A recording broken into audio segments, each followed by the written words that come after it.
Tá bem. A aula passada de vocês, a gente teve a aula lá no campus e foi sobre os sneakers, é isso, né? Isso, Sim.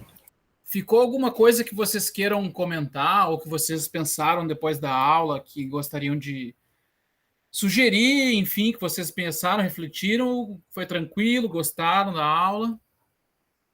Sora, eu achei legal, até porque combinou bastante com o vídeo que foi passado em Direito, Cidadania e Sociologia, que é o vídeo da história das coisas, que fala do consumismo e do sistema que faz com que se importe mais com o que a gente compre sobre qualquer outra coisa. E daí que foi bastante conjunto com o texto sobre consumismo que a gente tinha que fazer. Tá, então tá bom. Quem chegou agora foi o Cauã? Cauã tá aí, Cauã?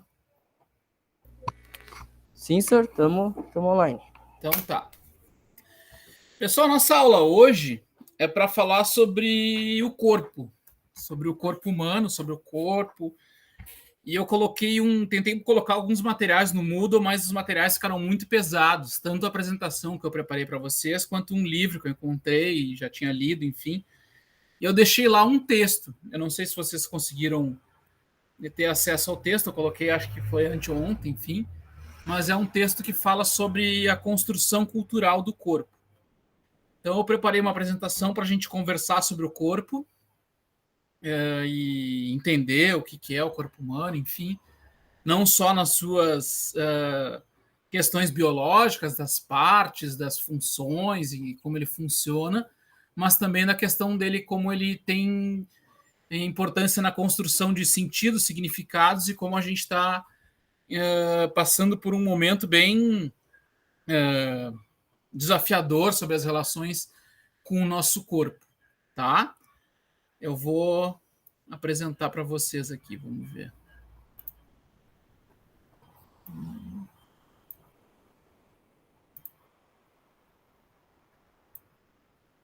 Tudo bom, Manuela?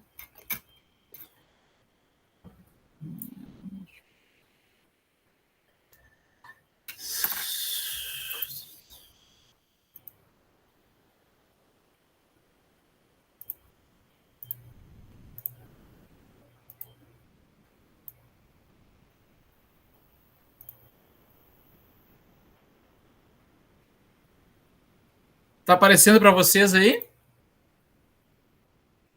Sim, senhor. Tá aparecendo uma tela branca dizendo corpo, é isso? Sim. Então tá.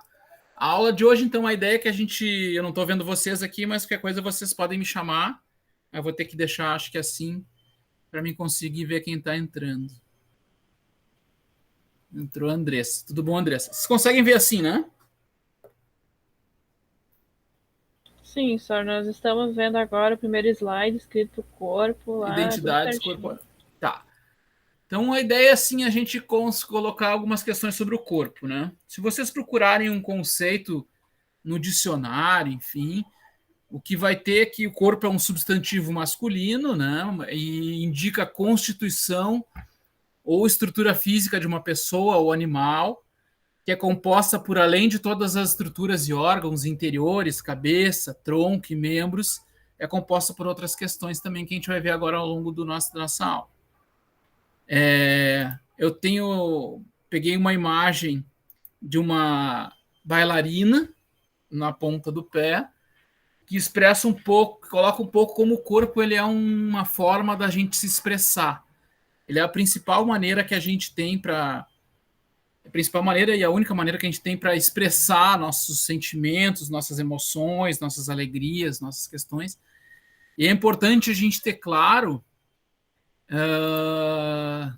que nós não temos um corpo, né? Nós somos um corpo. O corpo que a gente tem é a nossa existência, né? E a gente não é que a gente tenha um corpo e consiga, por exemplo, existir sem esse corpo. A gente tem um corpo porque nós somos um corpo. E o corpo é praticamente indissociável essa relação entre ter e ser, né? Porque a nossa existência está manifestada nesse corpo. E se a gente for parar para pensar, a gente desde que nasce, quando é bebezinho, enfim, que nem vocês estão vendo uma imagem ali de um bebê, de um jovem, e de uma senhora de mais idade, o nosso corpo ele se modifica, a gente cresce, o corpo se altera, se transforma ao longo do tempo, e a gente tem diversas coisas que influenciam nisso, por exemplo, a forma como a gente se alimenta, os estímulos que a gente tem, a nossa casa, a nossa cultura, os nossos pais, a nossa família, a nossa comunidade, a nossa religião, tudo aquilo que perpassa pela nossa vida vai influenciar na forma como a gente vai se desenvolver e como o nosso corpo ele vai se alterar ao longo do tempo. Alguma dúvida até aqui? Tranquilo? Então tá. Qualquer coisa vocês podem falar que a gente dá uma pausa. Eu trouxe aqui vocês estão vendo uma imagem da evolução, vamos dizer assim, da espécie humana, né? Que tem essa teoria darwiniana, principalmente, de que a gente veio numa teoria evolucionista, tinha o Homo australopithecus, depois o Homo habilis, o Homo erectus, o Homo sapiens neanderthalis e o Homo sapiens sapiens. Então nós seríamos um processo de evolução de um animal, né, de um animal que se adaptou a diversas questões, tanto quanto ao clima, quanto ao tipo de alimentação, se era nômade e virou sedentário, e essas questões que influenciaram nessa evolução do homem nessas questões, tá? Uma teoria mais evolucionista. E também tem essa questão que a gente não pode deixar de conversar, porque ela perpassa algumas crenças nossas, que vem a ideia principalmente da teologia, da religião, né? De que o homem, o ser humano, seria imagem e semelhança de Deus, vamos dizer assim. Ali em cima tem uma pintura do Michelangelo, que está na Capela Sistina, que seria a criação do homem, onde aparece Deus tocando o dedo do Adão, e assim criando o que seria a humanidade. E aí do lado tem a figura de Adão e Eva, que estariam no paraíso, e aí a serpente incentivou com que eles provassem o fruto proibido, que era a maçã, e eles assim cometeram o pecado original e foram expulsos do paraíso, e enfim, aí tem toda a ideia de como se constrói essa relação do homem com o pecado, do homem com as coisas relacionadas à sexualidade, à existência, enfim. Isso vai construindo o que a gente entende que seria o nosso corpo, essa questão da imagem e semelhança de Deus, que é uma visão que o homem ele não é o centro do mundo, mas que a criação do homem seria uma coisa muito importante dentro do universo, vamos dizer assim, e assim as coisas foram se construindo. Estão acompanhando, pessoal? Tranquilo? Estão me ouvindo? Sim, senhor. Então tá bom. Estamos ouvindo aqui. Beleza. Então a gente tem diferentes abordagens de como a gente vai entender o que é o corpo. Uma abordagem mais biológica, que teria como base a anatomia, a fisiologia, a cinesiologia, que é o estudo dos movimentos, a bioquímica, que é o estudo das relações das substâncias químicas, como elas se transformam no nosso organismo, enfim. E uma outra que seria uma abordagem mais cultural, que teria a ver com as identidades, com os sentidos e com os significados que a gente dá para o corpo. Elas não são antagônicas, a gente tem que entender que o que eu vou passar para vocês aqui é um pouco das duas. Eu acho que vocês daí vão ter... a gente vai conversar um pouco depois, um pouco mais sobre a cultural, que eu trouxe um texto, enfim. Mas essa biológica, a gente não tem como negar todas as questões da existência, da importância da biologia e disso, mas que o significado cultural ele também é importante da gente abordar. E faz muito tempo, desde a antiguidade, séculos antes de Cristo, enfim, que existe uma dicotomia, né? Que existe uma divisão entre uma parte que seria, por exemplo, o corpo e a alma, ou o corpo e a mente, que se a gente tem que entender que a gente tem que fazer uma superação desses entendimentos conflitantes, porque essa questão de dicotomizar o corpo e alma, corpo e mente, acaba trazendo com que a gente coloque uma hierarquia do que seria mais importante ou menos importante e como a gente dá sentido para isso, né? Tem uma frase muito clássica, né, muito célebre, que é aquela mente sã em corpo são, ou seja, para te manter a tua mente sã, a tua mente funcionando bem, teus pensamentos de forma adequada, o corpo também teria que ser o cuidado, teria que ser um corpo saudável, um corpo são, e a gente tem que ter esse equilíbrio entre mente e corpo. Ele seria um dos objetivos mais importantes que as pessoas teriam ao longo da sua vida. Sobre essa relação do corpo e alma, eu trouxe uma imagem ali que ela é bem teocêntrica, bem relacionado com a religião, né? Essa questão do corpo e da alma, ela apresenta um papel inferior ao corpo em relação a algo que é considerado absoluto, que seria a alma, que ela representaria um modelo de perfeição.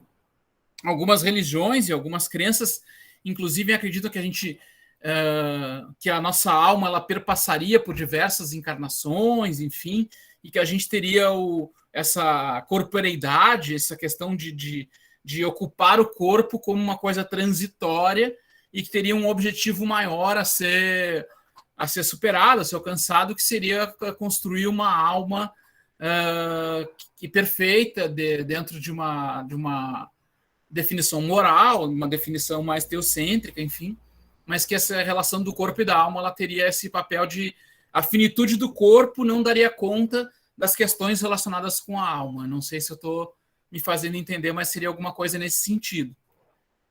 E essa relação do corpo e da mente, ela privilegia muito mais a razão, a racionalidade, as ideias, o pensamento, e relaciona o corpo de maneira inferior a um modelo relativo de superioridade, que ele é representado pela mente ou pela inteligência, né, e pela racionalidade humana. E essa questão, o antropocentrismo, se originou a partir dessas ideias, né, de como o homem seria o único animal racional, de como as ideias, os pensamentos, a abstração, os cálculos, a transformação da natureza, o controle da natureza, o controle de diversas coisas, elas são só o homem consegue fazer, não tem outro animal que consiga, e isso faz com que a mente, as ideias, o raciocínio, ele tenha uma questão aí muito superior e a gente tem essa diferença dos outros animais, enfim, de como a gente se relaciona principalmente com as questões relacionadas com a natureza. Tá bem, pessoal? Já viram essa imagem aqui alguma vez? Alguém já viu? Sim. Que imagem é essa? É a universidade de Atenas, lá dos filósofos. Isso, muito bom. O João respondeu, Alexandria? né? Não, essa é a Escola de Atenas. O nome é Academia, que seria uma escola dos filósofos e pensadores na antiguidade grega clássica. Essa é uma pintura, ela está no Museu do Vaticano, ela foi pintada pelo Rafael, que não é Tartaruga Ninja, que é um dos pintores renascentistas, né? E o Rafael fez essa imagem aqui da academia, da escola grega, onde representa diversas questões importantes e tem uma série de pequenos detalhes que a gente pode acompanhar e que nos interessa, assim, para entender. Ele representou aqui dois filósofos principais, que são esses dois que estão ao centro aqui. Nessa outra imagem vocês conseguem ver um senhor de barba, calvo, que seria o Platão, que é um filósofo, e um mais jovem, também de barba, que seria o Aristóteles, que foi discípulo do Platão. E o Platão foi discípulo de Sócrates. Sócrates, Platão e Aristóteles são os três principais filósofos gregos aí da antiguidade que construíram muito do que a gente entende pela filosofia ocidental e o pensamento ocidental como um todo, né? E aí, se vocês olharem essa imagem, tá? Que nem diz ali, ao centro e à esquerda, numa posição de destaque, está Platão, o fundador da academia, que é essa escola de Atenas, que foi também um grande filósofo matemático. Aí mostra assim, o discípulo de Sócrates e mentor de Aristóteles aponta para cima, em referência ao seu pensamento idealista e metafísico. Com a outra mão, ele segura uma cópia de Timeu, que é um dos seus principais diálogos marcados pela reflexão do mundo eterno, sobre o mundo eterno. Então ele está apontando para cima com a mão direita e segurando um livro com a mão esquerda. Isso quer dizer que ele acredita muito mais nas questões idealistas, no pensamento e na metafísica, tá? E ele está segurando a principal referência dele, que são os diálogos com reflexões. Ao lado dele está Aristóteles, à direita, lembrando principalmente pelo seu trabalho filosófico, e ele aponta para frente, com a mão voltada para baixo, para aquilo que está ao seu redor, assinalando o mundo terrestre e a sua visão empírica acerca do conhecimento. Com a outra mão, ele está segurando um exemplar da Ética Nicomânico, que é uma das suas obras fundamentais do Aristóteles. Então, nós temos os dois principais filósofos gregos, que é Aristóteles e Platão, um apontando para cima e o outro apontando para baixo. Um falando sobre o mundo das ideias e o outro sobre o mundo empírico, o mundo, vamos dizer assim, mais das experiências que a gente consegue ter enquanto a nossa existência. Vocês entendem que como isso é importante para a gente entender que essa dicotomia entre corpo e alma, entre o abstrato ideal e o concreto mundo, vamos dizer assim, ele acaba tendo essa questão dicotômica e assinalando como a gente tem essa a dualidade entre o corpo e a mente, o corpo e as ideias, enfim. Tranquilo, pessoal? Tranquilo? Sim. Sim. Então tá, a gente tem aqui só rapidinho os diversos períodos da história ali, pré-história, Idade Antiga, Idade Média, Idade Moderna, Idade Contemporânea, não vou aqui me deter isso aqui, mas o corpo ele teve diferentes representações e diferentes sentidos em cada uma delas. Por exemplo, na Grécia Antiga, no período grego antigo, a forma de educação era paideia, e os gregos acreditavam numa educação integral, onde para os cidadãos, para os homens livres, né, não para os escravos, onde os gregos eles tinham uma formação que não desvinculava corpo e mente. A paideia era um tipo de educação que preparava o corpo e a mente e as ideias dos gregos. Também tinha uma preparação para a guerra, que era um período de muitos conflitos em função do território, né? Mas os gregos eles tinham um modelo de beleza ideal que combinava aí harmonia, equilíbrio e valorizava as medidas proporcionais do corpo. Tem uma escultura de Zeus aqui, onde mostra um corpo bem torneado, que representava um deus, mas era uma figura humana. E aqui a Vênus de Milo, que era um ideal de beleza da época, onde mostra uma mulher, ela está sem os braços foram perdidos, enfim, mas mostra como as proporções e o corpo ele era representado, inclusive desnudo, o corpo ele tinha uma importância na arte e na representação dos gregos antigos. Tanto na relação com os deuses, mas como eles viam o que deveria ser o corpo ideal, o corpo perfeito, né? Já no período romano, como tinha muita preparação para guerras, o corpo ele é muito mais um objeto de... Um objeto não, é muito mais uma preparação para um bom guerreiro, para defender o território, para atacar. Tem uma preparação corporal para essa questão do conflito, das guerras, enfim. Também a questão dos gladiadores, do Coliseu, de como o corpo deveria ser essa questão de buscar os limites com os animais, buscar confrontos entre as pessoas. Então, o corpo ele tinha essa relação no período romano, né? Depois, na Idade Média, aí o corpo ele passa por um período de obscurantismo. Assim, o corpo ele passa a ser visto como um lugar a não ser representado, a não ser falado, ele recebe uma forte influência da cultura judaica e cristã a partir da Idade Média. Nós estamos falando, claro, da civilização ocidental, né? As representações do corpo nu e do culto ao corpo dão lugar ao recato. especialmente o corpo feminino era considerado como tentador, e o conceito de belo estava conectado com o divino, com o plano espiritual, com as virtudes morais. E por questões morais, as vestimentas deveriam ser longas, esconder o corpo atrás dos trajes volumosos. As imperfeições físicas do corpo eram consideradas ligadas às da alma, que era resultado do pecado. Se tu tinha alguma questão, era porque tu tinha pecado e aquilo ali tu ia levar para tua vida, enfim. E essa relação muito forte com o corpo sendo colocado num plano secundário em função das questões religiosas. Aí com o Renascimento, e aqui tem uma figura do Leonardo da Vinci, que é o homem vitoriano. Ele era um profundo estudava anatomia e as proporções. Ele foi, além de um excelente pintor, desenhista, ele foi uma pessoa que estudou diversas áreas, entre elas ele aprofundou muito a questão dessa estudo da anatomia, que era até então pouco feito, né? E abandonados durante a Idade Média, os textos dos pensadores greco-romanos foram redescobertos, retomando os padrões e conceitos da Antiguidade Clássica, nas figuras e como aquela pintura que a gente viu da Academia de Atenas, o corpo já é representado de outra forma. Se vocês forem ver, diversas esculturas mostram o corpo como uma proporção equilibrada, enfim. E aí, aqui tem essa questão de como o Leonardo da Vinci ele foi uma pessoa que começou a dissecar corpos, a estudar os ossos, os músculos, a anatomia, enfim. Ele foi uma das pessoas que foi pioneiras nisso, lá nos anos 1500, 1400, metade do século XV. Aí.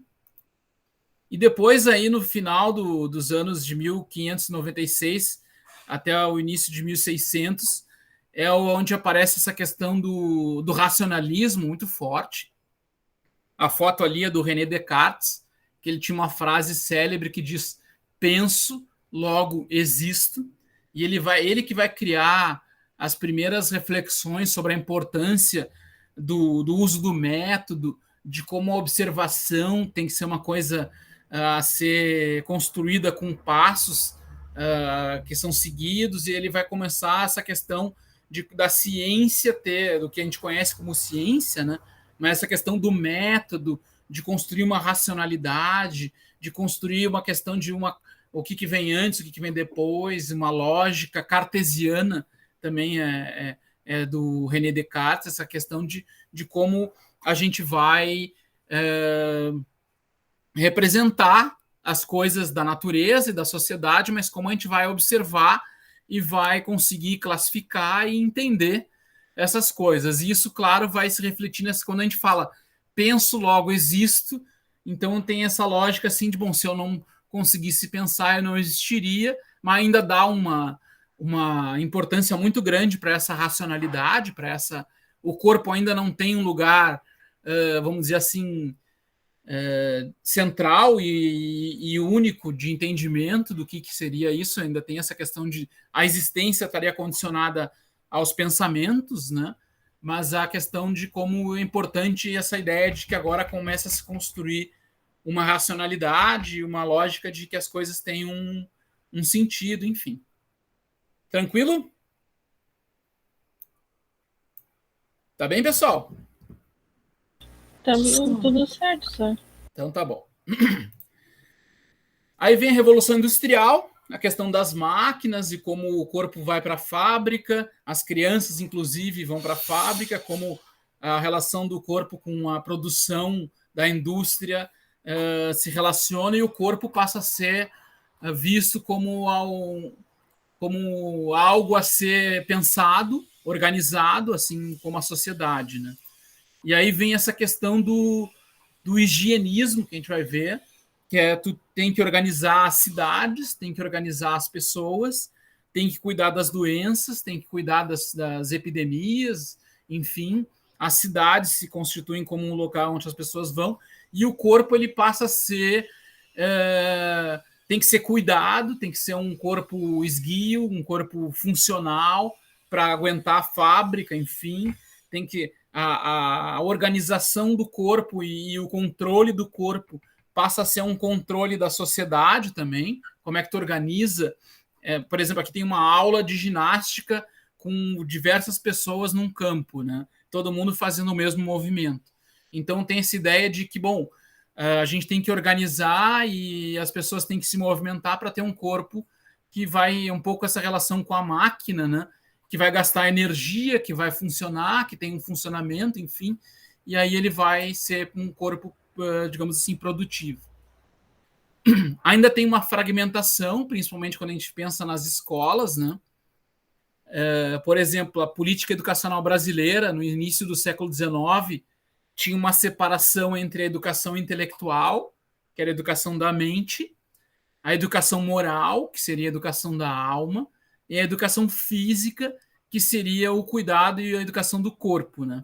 E uma forte relação com a área da medicina e com todas as questões que estavam pujantes nessa época, né? Então, como eu falei para vocês aqui, tem uma influência da medicina e do higienismo, uma preocupação exagerada com a saúde pública e com a higiene individual e coletiva, essa questão de organização em filas, organização por tamanho. Você sabe o que é higienismo? Já ouviram falar nessa palavra, não?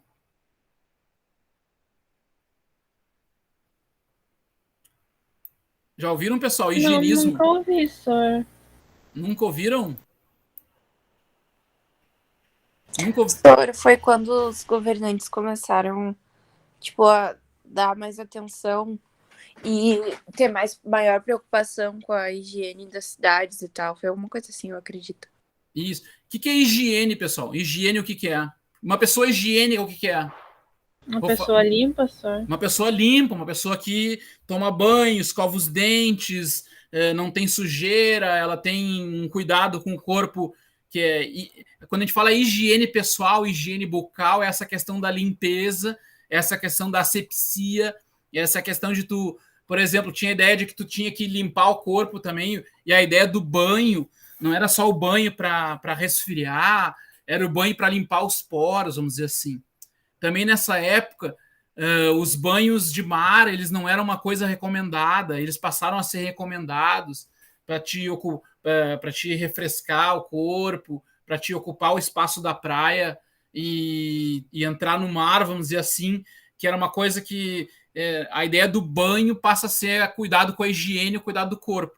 E ao mesmo tempo que tem esse corpo individual, o corpo de cada uma das pessoas, né? Existia um corpo social, que era, vamos dizer assim, como é que se organizavam as cidades, que nem a Manuela falou, como é que se organizavam as comunidades, enfim, e como é que tu ia organizar. Tu vai fazer uma rua, aí tu vai ter que ter um banheiro, tu vai ter que ter uma coleta de esgoto para coletar o banheiro, tu vai ter que ter água, tu vai ter que ter, depois, com o tempo, luz, mas tu vai ter que... A água vai ter que correr para um certo local. Se não tinham carros, ou quando tinham carros, como é que vai ser a limpeza das ruas com os animais? Quem é que vai limpar o cocô dos cavalos? Enfim, como é que funcionava essa limpeza do lugar? Quem é que vai cuidar dos ratos para não ter infecção de ratos? Enfim, então tem esse cuidado com a cidade, porque se via que com as pessoas morando cada vez mais no mesmo locais próximos, teria que ter esse cuidado com a limpeza, com a higiene, mas esse higienismo é diferente de eugenismo. Eugenismo seria a purificação de uma raça, seria buscar melhorar, vamos dizer assim, a genética de algum animal, vamos dizer, seria um eugenismo. A gente está falando de higienismo, que é esse movimento, principalmente, que tem função sanitária da medicina, de cuidados com o corpo e com a cidade. Tranquilo? Sim. Então tá bem. E aí a gente tem essa questão aqui que é importante da gente entender, que o corpo humano ele é indissociável, né?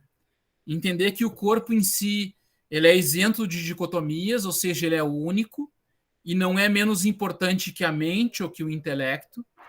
Nós necessitamos entender que um corpo é inteiro, não separado em partes, pois ele possui tanto uma individualidade quanto raízes com o meio ambiente. Nós temos uma relação, a gente precisa da natureza para existir, senão a gente não vai ter o ar para respirar, senão a gente não vai ter o alimento adequado para a gente consumir. Então, a questão do meio ambiente, numa outra relação hoje, que não é a mesma relação de séculos atrás, enfim, mas a gente tem essa indissocialização e raízes com o meio ambiente, com a natureza, com a água, que tem que ser uma água adequada para o consumo, enfim. Então, essas relações elas são indissociáveis do corpo humano e tem uma relação forte com o meio ambiente que às vezes a gente não se dá conta disso, por mais que a gente esteja num ambiente urbano, né? Tem essas noções de crescimento e desenvolvimento, que é o que significa ter um corpo normal. É importante entender que a noção de normalidade como sendo apenas a mais frequente estatisticamente. Como exemplo, temos os percentis e curvas de crescimento, que podem ser construídos com qualquer amostra populacional e que podem ser diferentes para cada uma delas. Devemos entender também as relações entre as influências filogenéticas, ou predominantemente biológicas, e as influências ontogenéticas, ou predominantemente culturais, sobre o processo de crescimento e desenvolvimento corporal. Então, essas relações, tanto das relações da biologia e da cultura, elas são fundamentais. E eu pergunto para vocês, assim, que é um corpo normal?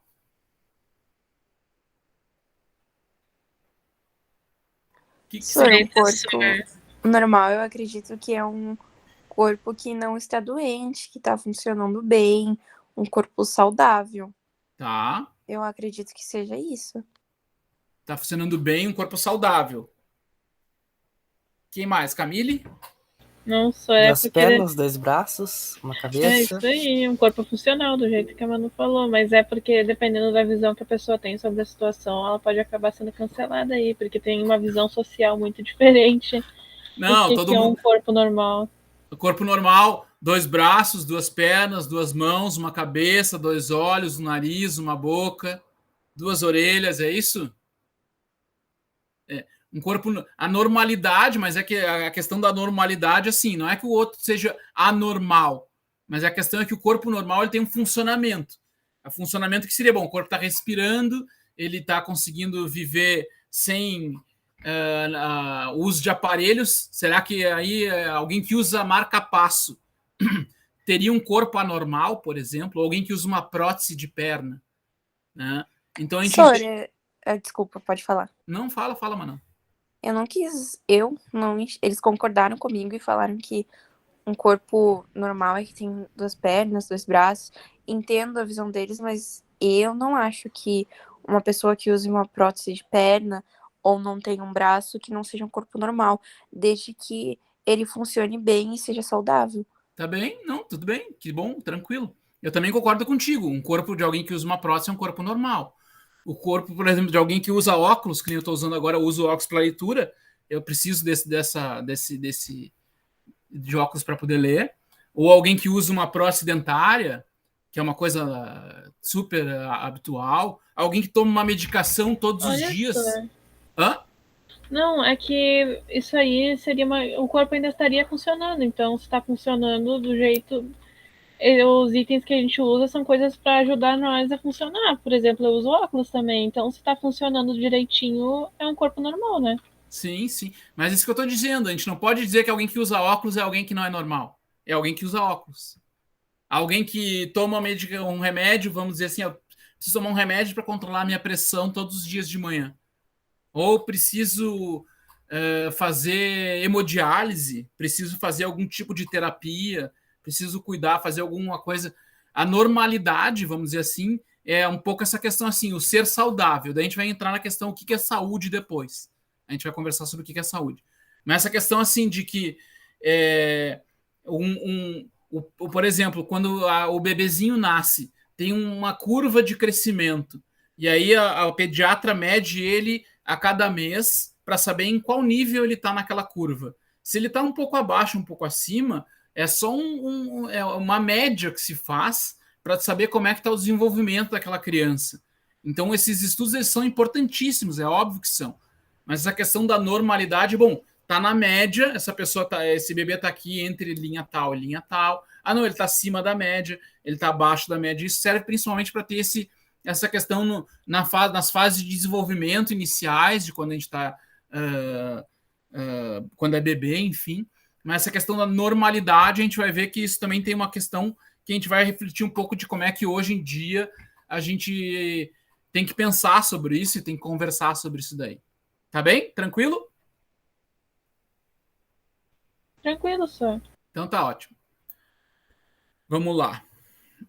Com tudo isso que eu disse para vocês, pessoal, talvez o mais importante que tenha que ser é que é importante conhecer o próprio corpo. É importante que cada pessoa conheça o próprio corpo. Eu sei que se eu comer tal alimento, eu vou passar mal. Eu sei que se eu não passar protetor solar e for para o sol, eu vou ficar muito queimado. Enfim, eu sei que se eu ficar muito tempo de pé, eu vou passar mal. Enfim, as pessoas...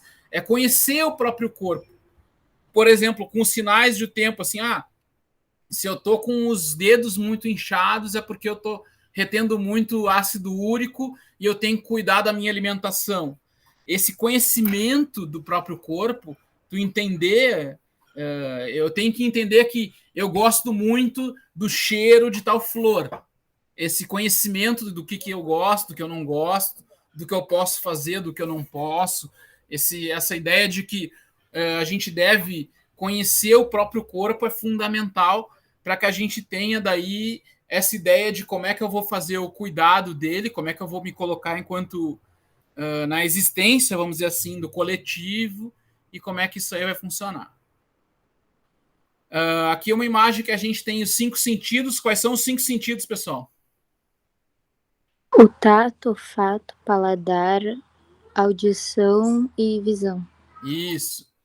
Tato, olfato, paladar, audição e visão. Alguns acreditam que a gente teria as mulheres ou algumas pessoas um 6º sentido, que seria uma intuição, alguma coisa assim que nos traria algumas informações que não seriam através desses 5 sentidos, mas a ideia dos 5 sentidos nos traz essa lógica de que, bom, eu tenho 2 olhos para ver, eu tenho um nariz para sentir o cheiro, uma boca para sentir o gosto, as mãos para o tato e os ouvidos para a audição. Então, entender que esses sentidos é aquilo que vai trazer, que vai colocar as informações de tudo que acontece no mundo externo para mim processar no meu corpo, para mim passar pelo meu nariz o cheiro e vai para o meu cérebro e aquilo ali me traz um certo conforto ou desconforto, paladar, se eu gosto daquela textura do alimento,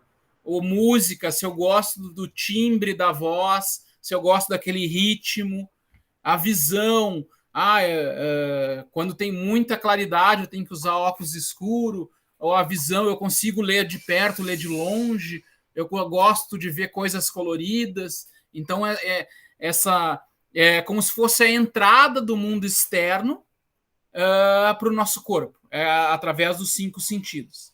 Tá bem? E agora a gente vai ter essa questão assim de entrar um pouco mais nesse equipamento biológico que a gente falou para vocês. Só para vocês já devem ter visto em algumas outras disciplinas isso, mas é importante a gente passar. Tem aqui um esqueleto humano, né?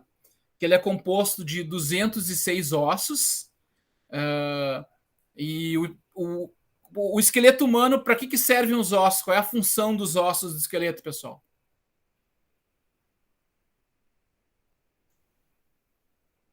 Para a gente poder se movimentar. Isso. Sustentação da estrutura também.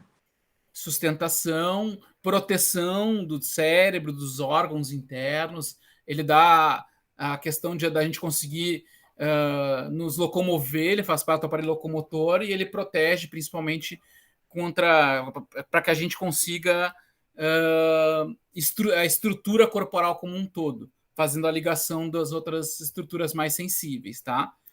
Eu não trouxe aqui, acho que não tem necessidade da gente aprofundar mais aqui, mas, por exemplo, aqui a gente consegue ver os principais ossos, se vocês não sei se estão conseguindo ver, tá pequenininho, mas, por exemplo, vocês sabem qual era o osso do braço? Quais são os ossos do braço?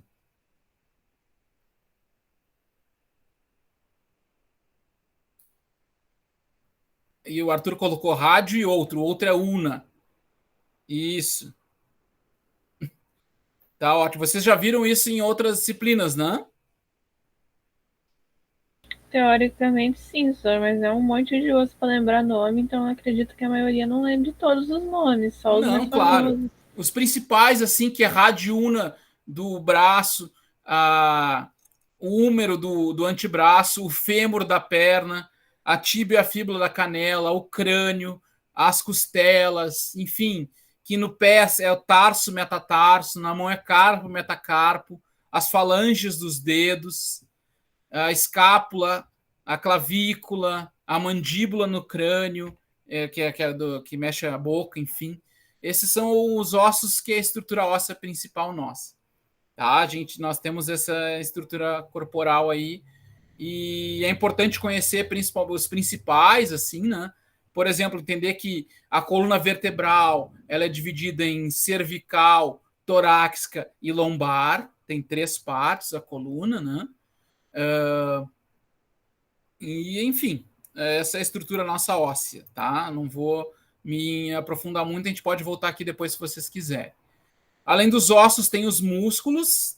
Aqui tem os principais, né? Tem o bíceps braquial, o quadríceps na perna, o grande peitoral, o deltoide, o temporal, que é ao lado da cabeça, o trapézio, que fica no pescoço, e gastrocnêmio, que é a batata da perna, e uma série de outros músculos, glúteo superior, que é onde fica no bumbum, o abdutor magno, e aí tem uma série de músculos que a gente vai ter no nosso corpo. A função dos músculos ela é principalmente de locomoção. A contração muscular é quando a gente aproxima os segmentos, né? Por exemplo, eu contraio o meu bíceps, eu aproximo o meu braço do corpo, e assim os músculos eles servem para fazer essa movimentação e essa questão é o que dá forma ao corpo também. Essa forma corporal é em função de como a gente trabalha com os nossos músculos. E como a gente trabalha, o tipo de exercício que a gente vai fazer pode modificar o músculo de formas diferentes, que nem a gente vai conversar um pouquinho aí. E a gente tem diversos sistemas, né? Entre eles o sistema circulatório, o sistema esquelético, o sistema digestório, o sistema nervoso, o sistema respiratório e uma série de sistemas que fazem com que o nosso corpo ele funcione e que a gente possa consumir o alimento passa pelo nosso corpo, a gente tira os nutrientes e vão para as células, vão para os músculos, constituem o corpo, o ar que a gente respira transforma, coloca o oxigênio dentro do metabolismo, transforma o gás carbônico que é expelido pelo nosso corpo, e assim a gente tem esses sistemas no nosso corpo funcionando de forma que tem um funcionamento saudável, vamos dizer. O exercício físico ele modifica algumas dessas estruturas e alguns desses sistemas, tá? Os efeitos do exercício físico eles são diversos. Eu trouxe aqui os principais assim efeitos do exercício, que são nos pulmões, no coração e nos músculos. Nos pulmões com o exercício os pulmões recebem mais ar e difundem mais oxigênio ao sangue, o que melhora o nosso metabolismo. O coração, ele bombeia o sangue para os oxigênios, ele aumenta de tamanho e pode bombear mais sangue por batimento. E ele também bate mais lentamente durante o repouso. Os músculos, eles utilizam o oxigênio para queimar combustível na produção de energia e eles adquirem tônus e podem queimar mais combustível, especialmente gordura, durante o exercício.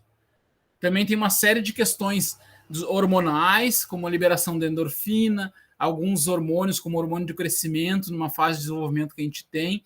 Então, o exercício físico ele potencializa uma série de questões relacionadas ao nosso corpo e modifica o nosso corpo fundamentalmente também. Tá? Vocês devem acompanhar se alguém acompanha algum personal trainer ou alguém que treine, posta aquela foto antes e depois, né? Já viram isso? Eu trouxe uma foto que eu tirei aqui antes e depois.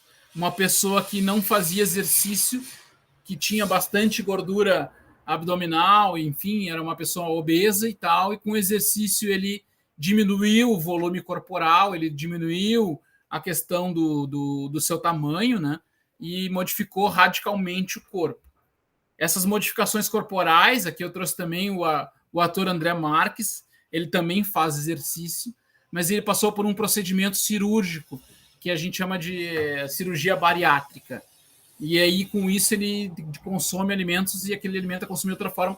Passou por um procedimento cirúrgico e também faz exercício e também modificou radicalmente o corpo dele. Tem uma série de pessoas que a gente vê com o tempo, assim, emagrecem muito com a prática de exercício, e ao contrário também, alguma pessoa que praticava muito exercício e deixa de praticar, ela vai, eventualmente, dependendo da sua alimentação e das suas rotinas, aumentar de peso, aumentar de volume corporal e tal. Tá bem? Eu trouxe aqui também agora umas imagens, ó, que elas são de corpos de atletas olímpicos. E como a diversidade de modalidades dão formas diferentes e os corpos, eles são diferentes. Tem corpos altos e esguios, corpos mais baixos, corpos mais musculosos, corpos mais altos, mais baixos, mais fracos, mais fortes, dependendo da modalidade. Aí a gente tem corpos diferentes nessa relação entre os corpos de atletas, né? E aí vocês veem que conforme o exercício e o tipo de atividade, o corpo dessas pessoas também se modifica substancialmente nessa relação aí. Tranquilo? Agora eu tenho uma pergunta para fazer para vocês, pessoal. Depois de tudo que a gente viu até aqui, a gente falou sobre o que seria um corpo normal, um corpo saudável. O que seria saúde? Qual seria uma definição que vocês entenderiam sobre saúde? Um corpo que não tem nenhum problema, só. Que tipo de problema? Existem vários tipos de problemas, tanto problemas que tu consegue ver fisicamente, tanto internamente que tu não tem como saber. Por exemplo, a pressão, tem a diabetes também, que são problemas, mas também tem problemas que tu consegue observar, tipo obesidade. Uhum. Então, são uma pessoa livre desses problemas. Tá bem. Mais alguém? Sor, saúde para mim, eu acho que é quando a pessoa busca ter hábitos que vão beneficiar o corpo dela. Por exemplo, cuidar da alimentação, praticar exercícios. Às vezes as pessoas acham que um corpo normal tem que ter 2 pernas, 2 braços, que é o que a maioria tem. Só que aí fica deitado o dia inteiro na cama e depois se sente cansado, com dores musculares, coisas que não precisava ter se movimentasse mais. Então, eu acho que é isso, saúde. Tá bem. Um corpo com uma boa performance, seja tipo para fazer exercício ou para fazer qualquer atividade. Porque, geralmente, quando tu for pegar um copo d'água e tomar um copo d'água, nada de errado vai acontecer. Tipo, não vai simplesmente quebrar teus ossos do nada de tu fazer isso. Tá. Eu trouxe uma definição de saúde aqui para vocês, para a gente entender que tem a saúde, ela tem diversas também abrangências, tá? A principal definição de saúde da Organização Mundial de Saúde, né, seria um estado de completo bem-estar físico, mental e social, e não apenas uma ausência de doenças. Ou seja, não é apenas não ter doenças, não é só não ter problemas, mas é ter um bem-estar, é a pessoa estar bem no físico, no mental e no social. Claro que isso, assim, a gente está falando do que seria uma saúde ideal, porque se a gente for pensar no bem-estar social, de repente eu tenho um mal-estar social porque eu vejo pessoas na rua que não têm o que comer. Então, aí a questão de saúde, esse bem-estar social, ele pode ser relativizado. Mas agora eu me relaciono bem com a minha família, eu tenho um ambiente social adequado, eu consigo conviver com as pessoas, enfim. E isso é o bem-estar social nesse sentido. Mas não é só a ausência de doenças. Tá bem? Tranquilo, pessoal? E nós temos uma outra questão, que é o que seria... Já ouviram falar em saúde coletiva? Não, senhor, mas acho que pelo nome já se tem uma definição um pouquinho especificada, né? O que seria? Eu não sei, mas pelo nome parece ser uma saúde que não abrange só uma pessoa, mas sim um grupo de pessoas. Isso, e na verdade também a atenção que se dá à saúde sobre diferentes abordagens, né? Como diz aqui, é um campo de ações e saberes voltados para promoção, proteção e recuperação da saúde das populações, respeitando suas diversidades, entendendo saúde não apenas como ausência de doenças, mas como um processo que envolve questões epidemiológicas, socioeconômicas, ambientais, demográficas e culturais. Então, a saúde coletiva ela vai se atentar à promoção da saúde. Ela vai se atentar com que as pessoas sejam estimuladas, por exemplo, a fazer exercício, que elas tenham um local para aquela promoção da saúde. Na praça vai ter equipamentos, ou na unidade básica de saúde vai ter algum tipo de terapia de alongamento, vai ter um professor de educação física, ou um terapeuta ocupacional, ou alguém que vai fazer esse tipo de abordagem. Não é só tu ir lá e detectar que tem uma doença, vai no médico, toma um remédio, faz uma cirurgia ou resolve a doença. É tu promover a saúde, recuperar a saúde. Vai fazer um processo de recuperação, um tratamento para que a pessoa possa voltar a ter uma vida em sociedade de uma forma adequada.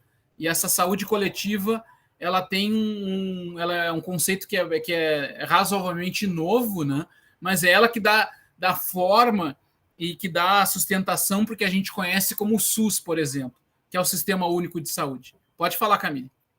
Não, que agora eu lembrei que eu vi um artigo sobre que as pessoas elas tendem a querer tratar os sintomas e não a causa deles. Então, por exemplo, eu estou com dor na perna, eu vou tomar um remédio para dor, em vez de procurar saber, eu acho que estou muito acima do peso, minha perna dói por causa disso. A pessoa vai tomar um remédio e vai ir tratando aquele sintoma e não a causa dele. Então, eu acho que tem muito disso hoje, que as pessoas procuram tratar os sintomas e não a doença em si. E a gente tem também uma questão muito... a saúde, quando a gente fala em saúde, a gente já pensa na figura do médico, né? A gente já pensa na pessoa que vai me dar um exame e vai fazer um tratamento, né? Então, na verdade, quando a gente pensa em saúde e entende que o bem-estar físico, social e mental, é um pouco isso, é tu entender que, bom, nós vamos ter que naquela população tem que ser feita alguma abordagem para que as pessoas idosas tenham algum tipo de atividade em tais horários. É um tipo de abordagem de saúde para que as pessoas idosas tenham lá, sei lá, um grupo de crochê, um grupo de leitura, de jardinagem, alguma coisa assim. Então, essa questão da saúde coletiva, o SUS, quando a gente fala em Sistema Único de Saúde, o que vocês entendem por SUS?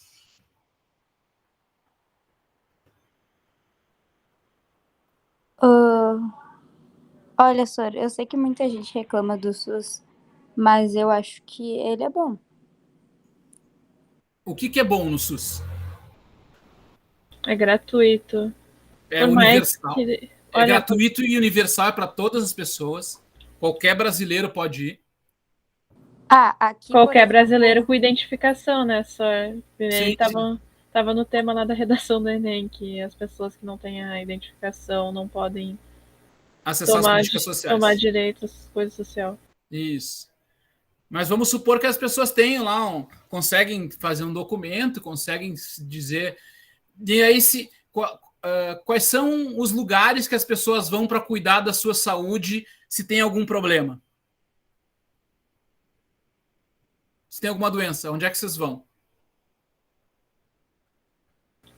Olha só, no médico, e da situação, dependendo da urgência, às vezes até porque o SUS, por mais que ele seja bom, bom entre aspas, porque ele tem algumas qualidades dele que não são tão boas, e ele é gratuito, então, dependendo da urgência, às vezes a pessoa prefere ir para um lugar mais rápido.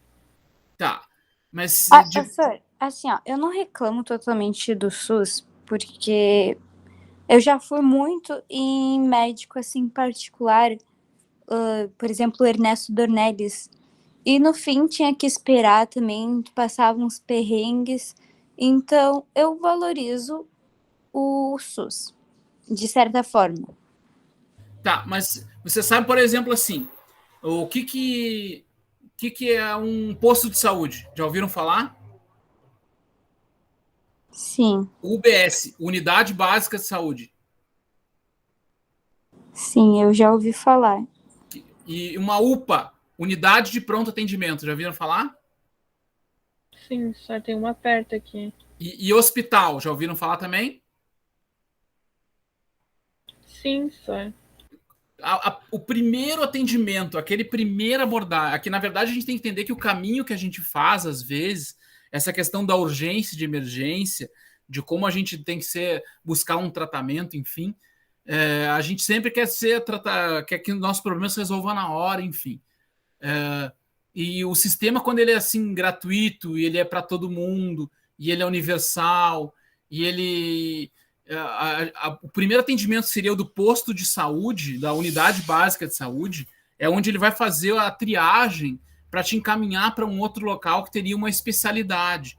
Então, na verdade, como a gente viu que a complexidade de tratamentos do corpo e cuidados, eu tenho dor no meu estômago. Bom, então tu vai ter que ir numa pessoa especialista em estômago, e aquilo ali tem que ter uma marcação, tem que ter um horário marcado, tem que sair em um outro local. Então, essa diversidade de locais, mas e o entendimento de que tem a atenção primária, a atenção secundária, a atenção terciária, essa questão de que o hospital, que a gente entende, o hospital seria um local onde só, eventualmente, quem precisa de algum procedimento mais aprimorado. A gente não valoriza essa questão, por exemplo, do posto de saúde como um local onde agora está todo mundo indo se vacinar, porque ali é o lugar que as pessoas têm acesso direto, tem enfermeiros para atender. Se vocês pensarem que todas essas vacinas que a gente tomou, tudo isso caiu, agora está até fora do ar esse Conecta SUS, o cadastro, mas está tudo informatizado. Tu consegue baixar o aplicativo quando estava funcionando e dizia ali quando tu tomou a primeira dose, quando tomou a segunda dose, tinha um passaporte vacinal com código de barras, enfim. Isso num país que nem o Brasil, que tem 200 milhões de habitantes, é muito, muito complexo, né? Por exemplo, a vacinação essa do Covid, ela poderia ser diferente, claro que poderia ter sido antes, poderia ter sido de uma forma diferente, enfim. Mas mesmo assim, por ter essas estruturas bem montadas e pelo sistema efetivamente funcionar, deu conta de que a gente tivesse sucesso nisso, porque o nosso país ele tem esse entendimento de que a saúde é um direito universal, que as pessoas têm direito à saúde. Ter direito à saúde é tu ter um posto de saúde, tu ter uma unidade de pronto atendimento se tu tem algum acidente, é tu ter um hospital para alguma especialidade ou alguma coisa assim. E cada ente, seja o município, o estado e o governo federal, tem uma responsabilidade sobre isso. Então, isso aqui é culpa de quem? É do prefeito, é do governador ou é do presidente? Depende, porque está montado de uma certa estrutura e uma certa forma, em que se cada um conseguisse fazer aquilo que deveria, e se cada um conseguisse ter uma organização dentro dessa complexidade, a coisa poderia ser muito diferente. Mas ela funciona. Depois que tu entra no sistema, tu tem atendimento, tu tem terapias, acesso a medicamentos, enfim, se consegue fazer de uma forma bastante adequada, bastante sucesso, assim, diversas coisas, porque a saúde ela é muito cara, pessoal. Se vocês forem, por exemplo, consultar com um médico pagando no particular, quanto é que vocês acham que é uma consulta médica? Olha só, dependendo da consulta, acho que assim, básico vai ser de 150 a 200 reais. Isso, 150, 200 reais, dependendo do médico, pode cobrar até 500 reais uma consulta médica. Eu acho que em média uns 500 reais. Ô, senhor, falando sobre isso, esses dias a minha mãe, ela passou muito mal, daí ela foi numa UBS aqui em Águas Claras, e o médico, assim, ele era maravilhoso. Não é à toa que ele até vai ser transferido, infelizmente, né? Mas eu entendo, até porque aqui mal tem movimento, né? Mas também tem questão de sorte, né? Por exemplo, num lugar mais movimentado, eles não recebem bem, que o médico disse, né, que eles não recebem bem, aí muita gente vai lá e eles têm que atender rápido. Então, aqui mal tem movimento e ele era muito bom. Porque na verdade é essa questão assim, né? Como a gente concentra nos centros urbanos a maioria das pessoas e em algumas regiões, isso foi se vocês lembram, não sei se vocês lembram quando teve o programa Mais Médicos, que vieram médicos cubanos, enfim, porque na verdade a classe médica é uma classe dentro da hierarquia social privilegiada, assim, porque tem mais acesso a recursos, enfim, e tal. E a questão é que os médicos eles não queriam ir para lugares muito distantes, no interior do interior, um lugar bem ermo, que não tivesse acesso e tal. Então, essa questão de como tu vai prover saúde em alguns lugares onde são muito distantes, com pouco acesso, com questões bem de uma realidade do nosso país que a gente nem imagina como ela essa questão dos médicos e aonde estão os médicos é uma coisa que a gente tem que entender que se é para todos, a gente tem que abranger mais, tem que ampliar isso, né? E é uma questão, porque o volume maior continua sendo nas cidades, enfim. Mas a ideia aqui é só passar o que é saúde coletiva para vocês. Vocês podem depois, com mais calma também, ver outras coisas, mas a saúde coletiva ela tem 3 abordagens principais, assim, que seria principal um cuidado com a nutrição, aonde deveria, por exemplo, nessas unidades de básicas de saúde, algumas pessoas que poderiam ter orientação nutricional, orientação de como consumir os alimentos mais adequados, menos processados, o que é uma alimentação saudável, enfim, qual é essa questão do que a gente fala muito como é que se fala? Que a gente tem, agora me esqueci o termo, assim, mas que a nossa alimentação ela não é uma alimentação rica na diversidade de vegetais, frutas, porque ainda se tem uma estigma de que, mas se eu comprar o alimento in natura, mais caro, orgânico é mais caro, e enfim, essas ideias de que uma alimentação saudável custaria caro, acaba sendo dependendo de onde tu compra, como tu organiza tuas compras, enfim, mas requer um certo tempo também para te limpar aquele alimento, processar, fazer com que a tua família consiga se alimentar de uma forma adequada, fazer as 3 refeições no horário adequado, café da manhã, almoço, janta, o que na lógica de quem está, por exemplo, trabalhando, tendo que estar horário no trabalho, não consegue almoçar em casa, fica fazendo outras coisas, a rotina acaba sendo perversa para que a gente não tenha uma alimentação adequada nesse sentido. Fala, Camille. Professora, é que eu acho que é mais questão de tempo, porque com o preço que tá as coisas hoje, não tem muita diferença entre tu ter a alimentação lá que não é saudável e a alimentação saudável. Eu acho que a alimentação saudável é até mais em conta do que as outras, mas mais pelo tempo mesmo, porque tu leva mais tempo para descascar uma fruta, para refogar os legumes, uma coisa assim. Então eu acho que é muito mais por causa do tempo. Tá bem? Fala, Ana. Eu discordo de ser mais caro, porque, na verdade, depende da dieta que tu tá fazendo, né? Mas, por exemplo, tem pessoas que gastam dinheirão em fast food. Poderia estar gastando em comida saudável. E, às vezes, o vegetal, que é super importante, tu pode até plantar num quintal, fazer um quintalzinho ali. Concordo com vocês. E, na verdade, também tem essa questão, assim, de como é difícil, por exemplo, a gente estar num lugar, eu gostaria de comer uma maçã, e não tem para vender uma maçã, ou uma fruta, ou alguma coisa que poderia ser muito mais saudável do que um salgadinho, ou alguma coisa processada, enfim. E, na verdade, é isso, assim, mas essa questão da segurança alimentar de algumas populações que eu ia falar, principalmente dos indígenas, quilombolas, as pessoas que estão em vulnerabilidade social também, essa segurança alimentar de tu ter os nutrientes adequados, ela acaba sendo muito, muito prejudicada também, né?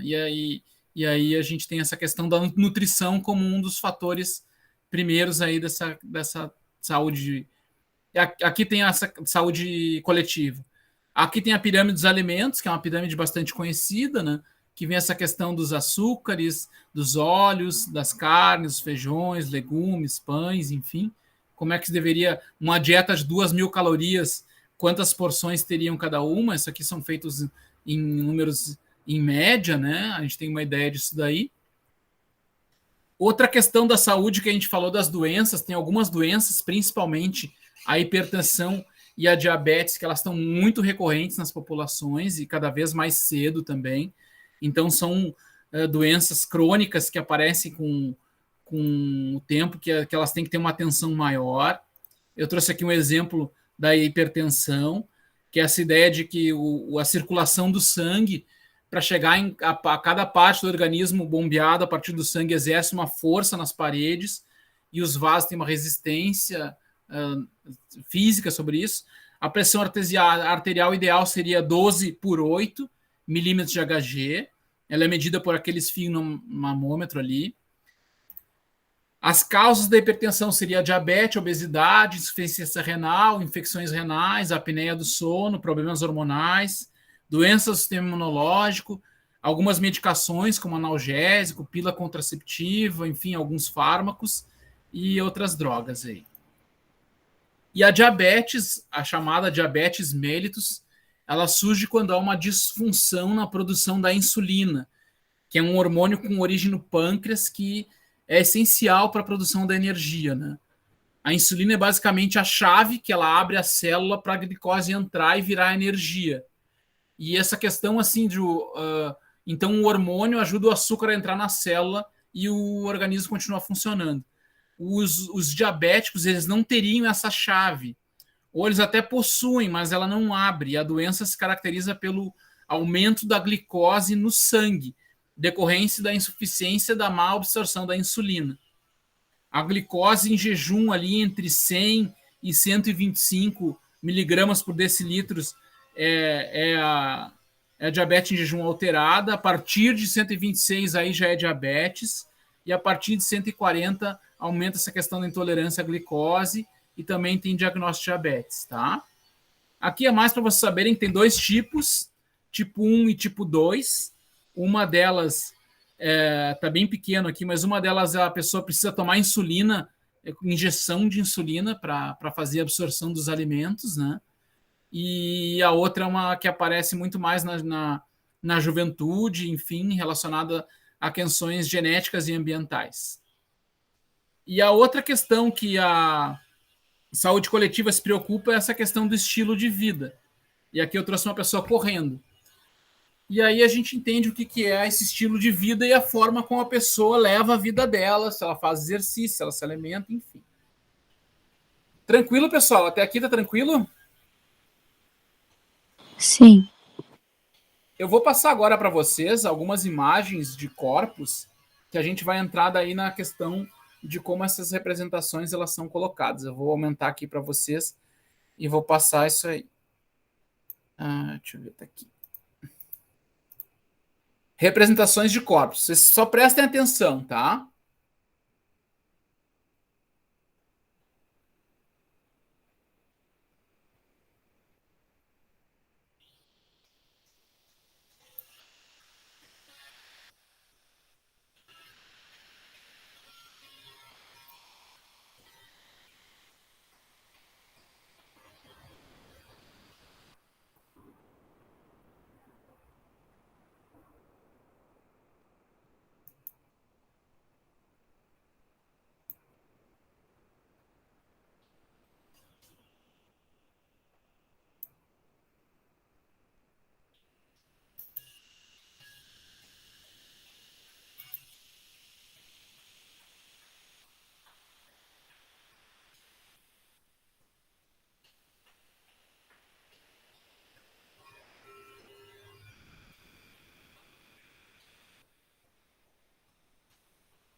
Tranquilo, pessoal? Oi, senhor. Viram as imagens? Na verdade, eu não vi. Não sei se meu PC tava travado Também ou... não vi nada. Não viram? Não, parou no homem e na mulher lá, vai correndo. É, na página 49. Deixa eu ir de novo então aqui, peraí.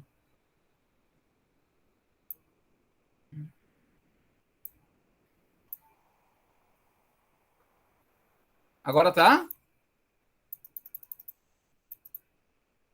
Agora tá Sim. mudando. Tá. Então estão vendo agora umas bonecas aqui? Aham, tamo vendo. Tá. Então vamos vendo as imagens aí.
Viram?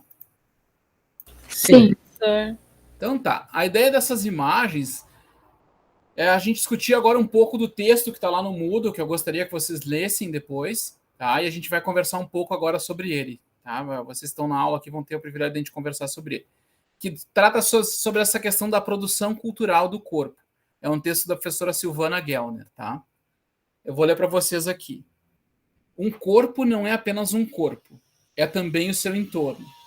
Mais do que um conjunto de músculos, ossos, vísceras, reflexos e sensações, o corpo é também a roupa e os acessórios que o adornam, as intervenções que nele se operam, a imagem que dele se produz, as máquinas que nele se acoplam, os sentidos que nele se incorporam, o silêncio que por eles falam, os vestígios que nele se exibem, a educação de seus gestos.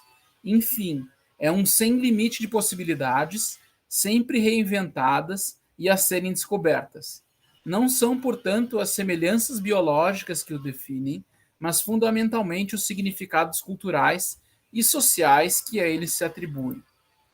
E aí tem essa ideia da questão da indústria da beleza, com os adornos, os cosméticos, as roupas, as tatuagens, as próteses, as dietas, os suplementos alimentares, as academias, as cirurgias estéticas, os medicamentos, as drogas químicas.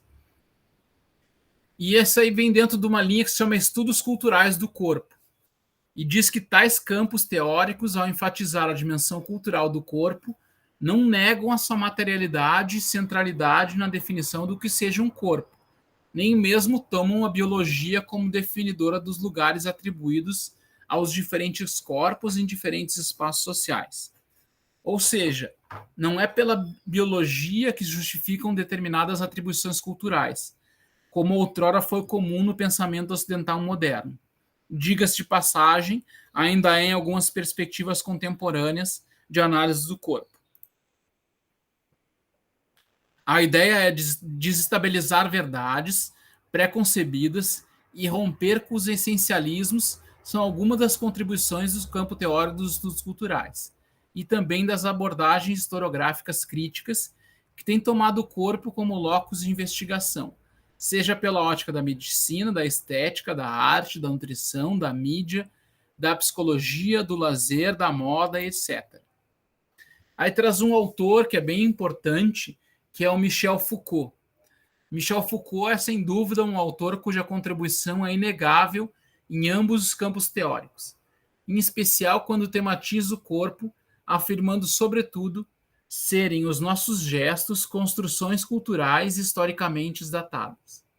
ao analisar determinadas instituições, como as escolas, fábricas, hospitais, prisões, ele fala não apenas do corpo, mas ainda do poder que investe no corpo diferentes disciplinas de forma a docializá-lo, a conhecê-lo e controlá-lo no detalhe. Seu objetivo de investigação não está centrado no corpo, mas nas práticas corporais, nas experiências e nas relações que o produzem.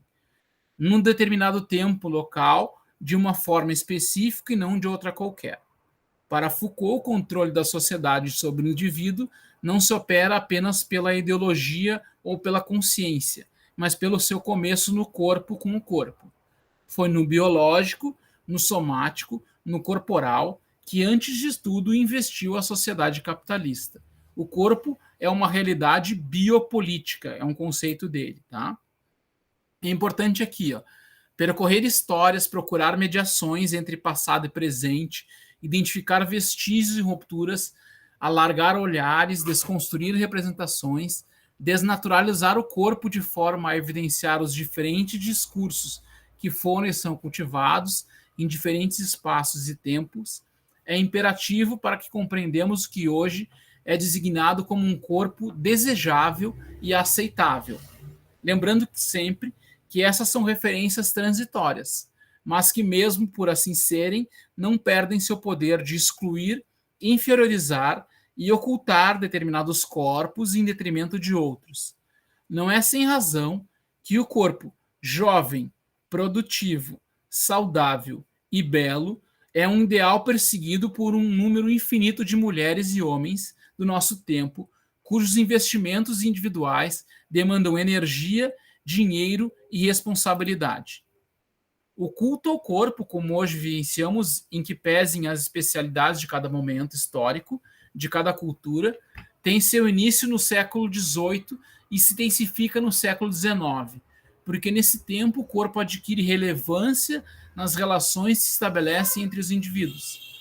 Gesta-se uma moral das aparências que faz convergir o que se aparenta ser o que efetivamente se é. Neste momento, despontaram algumas teorias que utilizaram o discurso científico analisando os indivíduos de suas características biológicas, ou seja, da forma e da aparência do seu corpo. Não apenas analisaram, mas conferiram diferentes lugares sociais.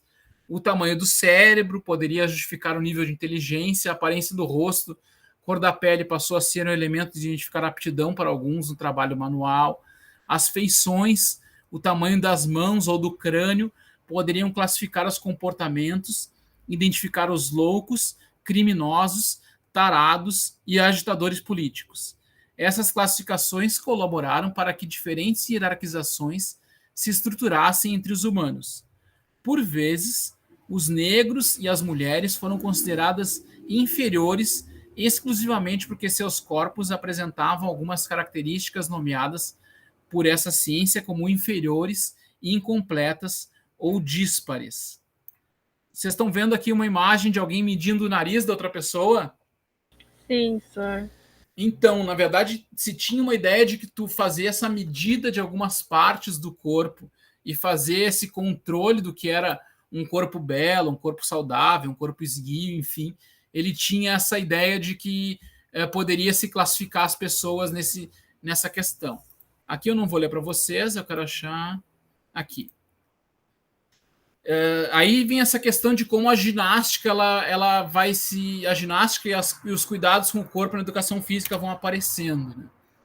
A ginástica compreendida diferentes práticas corporais, como exercícios militares de preparação para a guerra, acrobacias, danças, cantos, corridas, jogos, esgrima, natação, marchas, lutas, entre outras, estava voltada para a formação do caráter, para a potencialização da energia individual, para a aquisição da força, resistência, agilidade, enfim, para a formação de um sujeito moderno, constituído de novos tempos, cujo corpo, a ser produzido e valorizado, estava pautado pela lógica do rendimento, da produtividade, da individualização e das aparências. Tá? Aqui. A ênfase na liberdade do corpo, no que diz respeito às exposições de desnudamento nos espaços públicos, caminha passo a passo com a valorização dos corpos enxutos, aqueles em forma, onde o excesso, mais que rejeitado, é visto por vezes como resultado da displicência e da falta de cuidados. Pensando com Foucault, nesse nosso investimento sobre o corpo, já não há mais forma de controle e repressão tão comum aos séculos 18 e 19. O controle, estimulação e a valorização e exploração do corpo são face de uma mesma moeda. Nas suas palavras, fique nu, mas seja magro, bonito e bronzeado.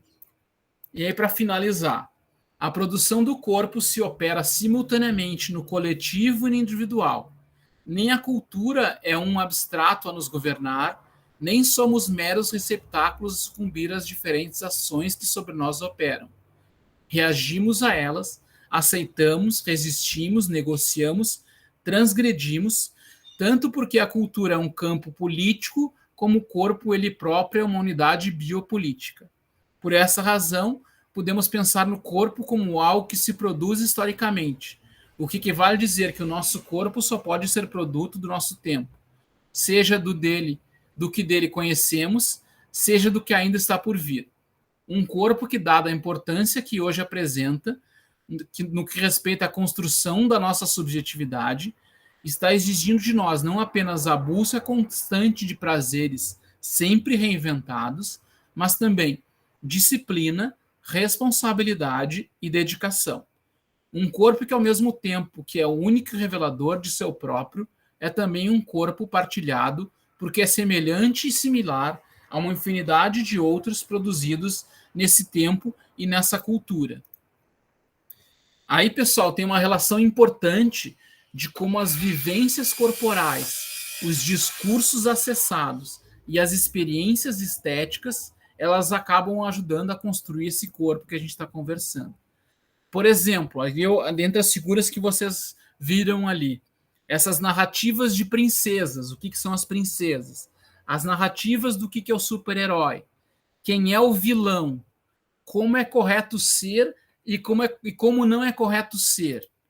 Tá? Alguns marcadores sociais importantes, como classe, raça, etnia, gênero, orientação sexual, religião, eles são fundamentais para a gente entender o que é esse corpo que a gente está produzindo e entendendo nos dias de hoje. Tá bem? Deixa eu ver o que mais aqui. Tem só um finalzinho aqui. Ó. Por exemplo, aqui, o Michel Foucault ele tem 3 livros muito bons, que é Vigiar e Punir, A Microfísica do Poder e O Nascimento da Biopolítica. E que nem eles falaram, que nem o autor falou, ele vai estudar a escola. Por que a escola se organiza em classes, uma atrás da outra, as crianças sentadas numa mesa, todas em silêncio, uma sala de aula voltada para um quadro branco? Por que uma prisão vai ter o corredor com aquelas celas voltadas para o centro, um panóptico para a pessoa cuidar, enfim? Um hospital, a forma como as macas são colocadas uma ao lado da outra, a forma como as pessoas que cuidam daquele lugar, sejam os enfermeiros ou os médicos, eles circulam. Então tem essa ideia de que ele fala muito dos corpos dóceis, que o corpo ele é docilizado. O que seria isso? Eles são disciplinados e fabricados à submissão e sujeição. É um corpo obediente, com movimentos detalhados, sutis na forma e na disciplina adquirida. Quanto mais útil e obediente, mais dócil. Trata-se, portanto, de um controle político para a manutenção.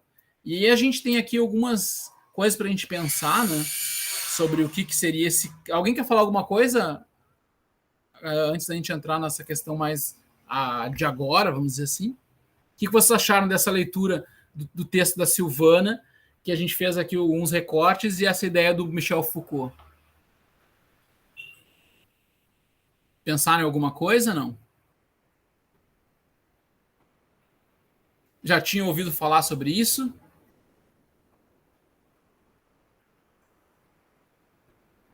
Nunca tinha ouvido falar sobre, mas faz bastante sentido. Faz sentido, né? Então, se a gente pensar agora o corpo das pessoas, tá? A gente tem aqui uma imagem desses games, a pessoa sentada na frente de uma tela com um fone de ouvido, um teclado. Tem um livro que é o Big Brother, mas não é o Big Brother da Rede Globo, é o Big Brother do George Orwell, que é o Grande Irmão de 1984, onde tem um controle maior sobre as coisas.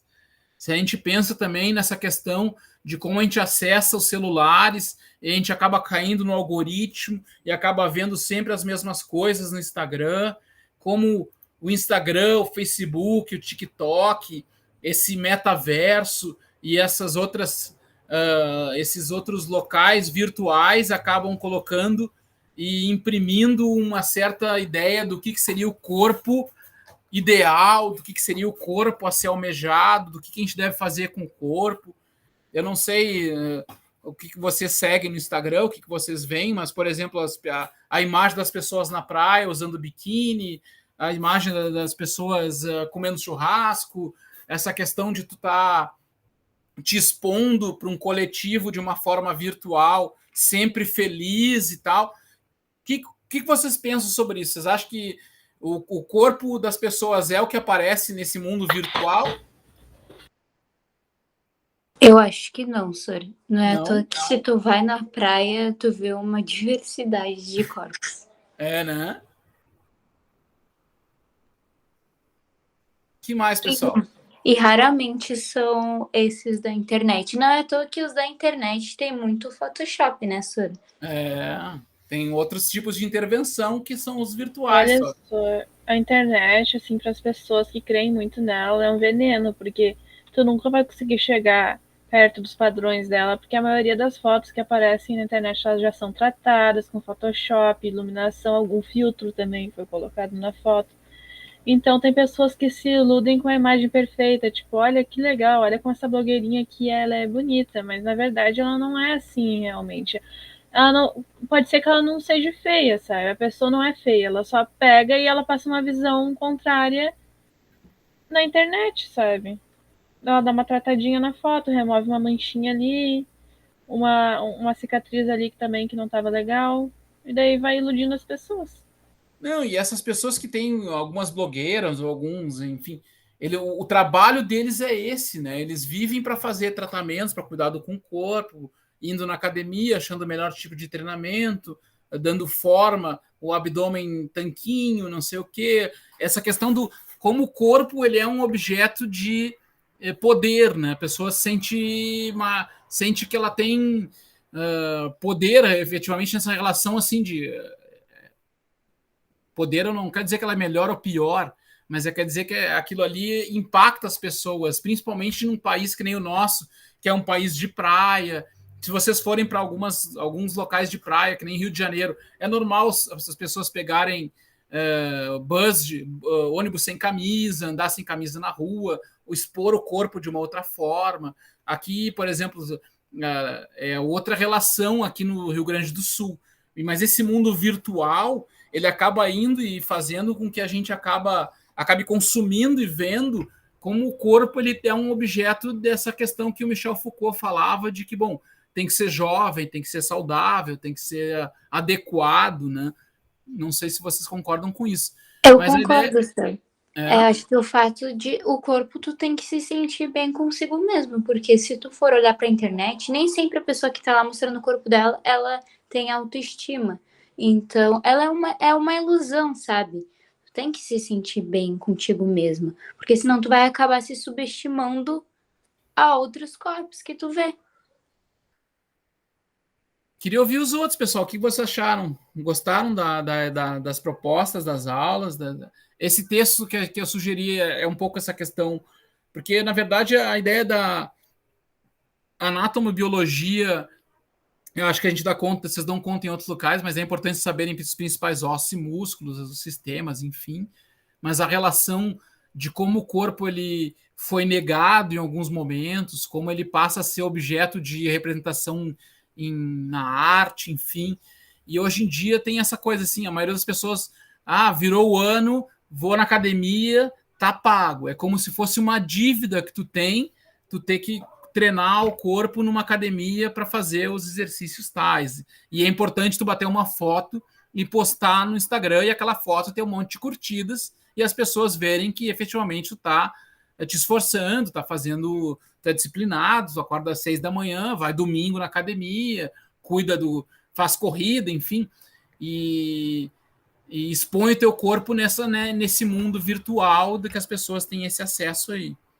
E, na verdade, assim, se vocês lembrem das imagens, a primeira imagem era uma Barbie loira, que era aquela boneca que as meninas brincavam bastante e tal, e o mercado até viu que tem que ter uma diversidade, depois fizeram uma Barbie cadeirante, negra, sem cabelo, porque, na verdade, é isso, assim, a questão da diversidade, ela está presente, e os marcadores sociais, que a gente viu ali, eles são relevantes nisso daí. Olha Pode falar, só. Camila.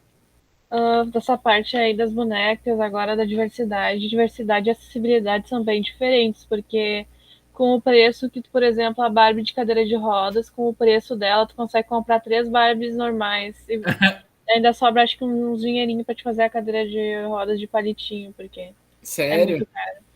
Sim, é tipo uns R$ 250 a Barbie de cadeira de rodas e a normal é tipo R$ 70, R$ 80. Não sabia. Ah, é. Pois é, mas é isso, como tu produz menos também, o preço fica mais alto, né? Que mais, pessoal? O que vocês acharam aí? Gostaram da aula?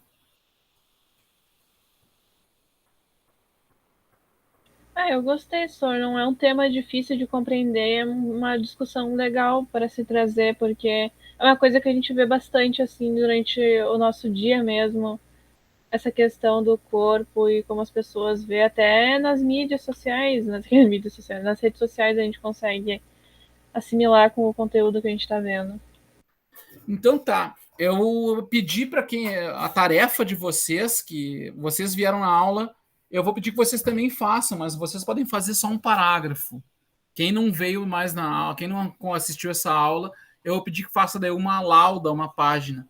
É escrever um parágrafo sobre essa relação do corpo com a cultura e postar lá no Moodle, tá? Essa é a tarefinha de vocês. Nós temos mais 2 aulas, é isso, né? Meu Deus, só já passou todo o ano já. Nós temos mais 2 aulas. Eu mudei o cronograma como a gente tinha a questão das aulas práticas. Essa aula sobre o corpo eu acabei reprogramando para hoje. E aí nós vamos ter essas 2 aulas finais. Na última aula a gente faz uma autoavaliação. E vocês, por favor, postem lá um parágrafozinho no Moodle sobre essa relação do corpo e da cultura. E aí a gente vai conversar na semana que vem. Tá bom, pessoal? Tá bom, senhor, valeu aí pela aula. Valeu, obrigado. Tchau, tchau.